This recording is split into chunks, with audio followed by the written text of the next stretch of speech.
From the beginning of time till now, the universe has been a fascinating one for mortals. Sailors has depended on it for navigation, while the ancients were steeped in its myths about it.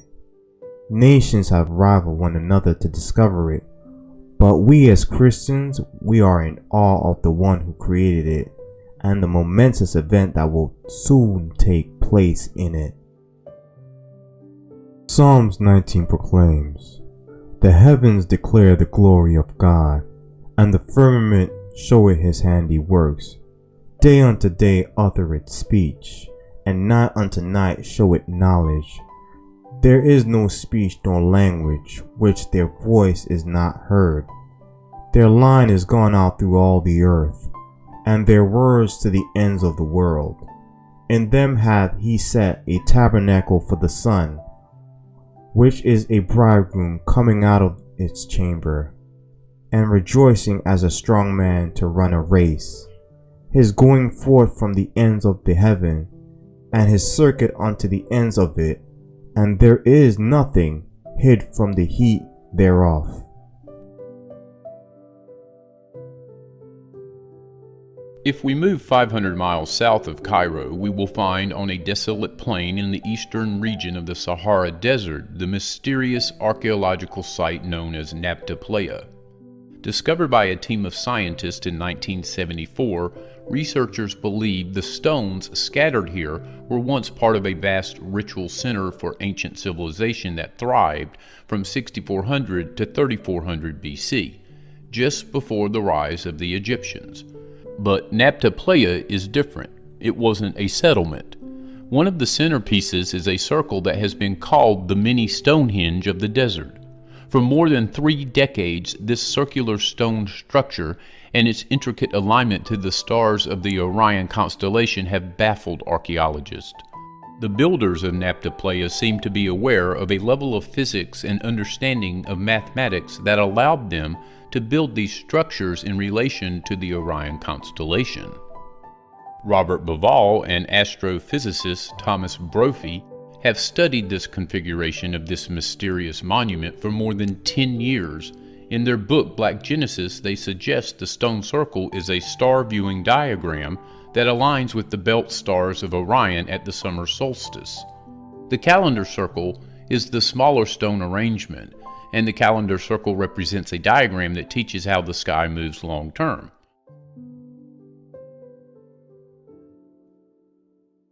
Just 35 miles northeast of Mexico City in the highlands of central Mexico lie the ruins of Teotihuacan, an ancient city once inhabited by more than 150,000 people.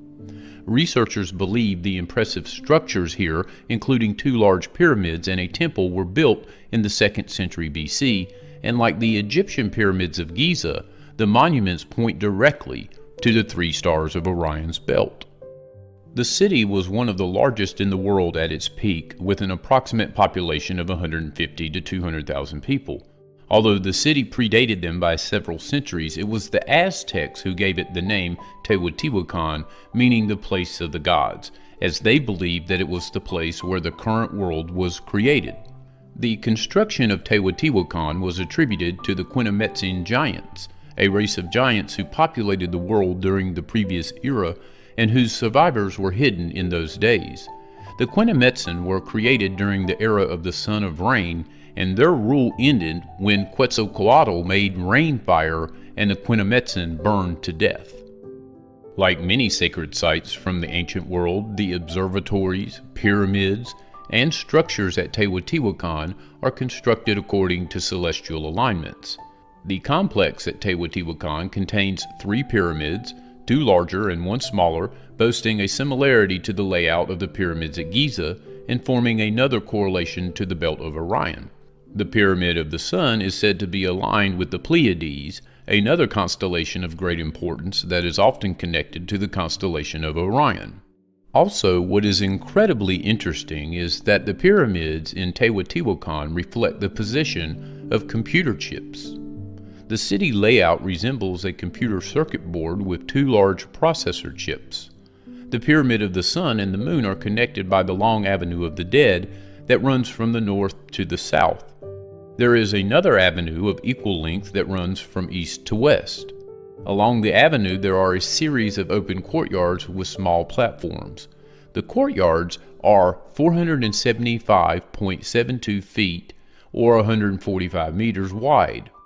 There are numerous similarities to the pyramids of Giza in Egypt using the same mathematics as in the Giza Plateau.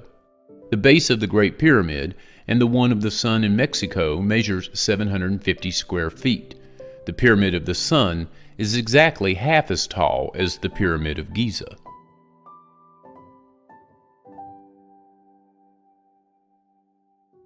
While we may never understand the sophistication of the universe, its red shifts, its dark matter, its black hole or brown dwarf, and while we all know that there are other planets and can possibly name a few, who knows whether there are interplanetary, exoplanetary, protoplanetary, subplanetary, and extraplanetary in their characteristics?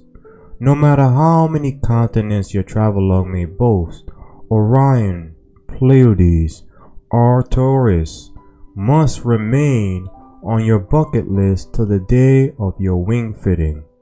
For only with the help of the one who has scattered them through the untold galaxies and ordained the revolutions and limitations can you and I come near to understanding and make sense and gather the undisputed, unproclaimed, fact-filled data that are now shrouded in mystery.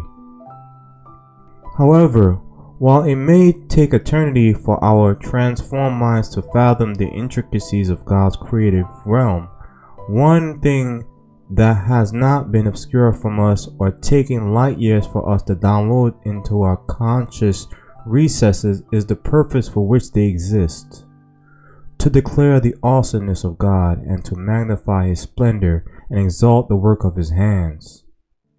Psalms 8:4-5 states, "Our Lord, how excellent is thy name in all the earth!